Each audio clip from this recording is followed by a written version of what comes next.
Très tôt ce matin, la vigne a été saisie par le froid, moins 2 degrés. Une gelée blanche a recouvert les 20 hectares de la propriété. Les impacts sur les bourgeons ne sont pas visibles au premier coup d'œil, mais les inquiétudes sont bien réelles chez ce viticulteur de Cartelègue. Un bourgeon non gelé, c'est un bourgeon ferme qu'on ne peut pas manipuler de droite à gauche sans qu'il casse.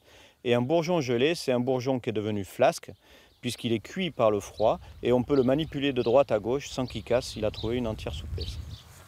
Néanmoins, plusieurs vignerons autour de cette commune du Blayais n'auraient été que faiblement impactés par le gel. Un point de vue partagé par le syndicat des vins de Blaye, Côte de Bordeaux.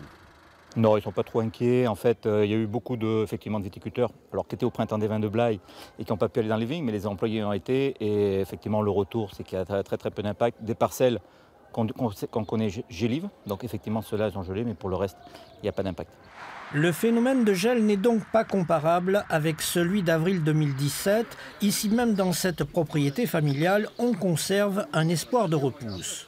Dans le malheur, il y a un peu de chance, c'est que la gelée est précoce cette année, donc qui va permettre aux contre-bourgeons de prendre la place des bourgeons principaux et avec un petit espoir d'avoir une petite grappe par contre-bourgeon, ce qui pourrait nous laisser apparaître une récolte à 50%.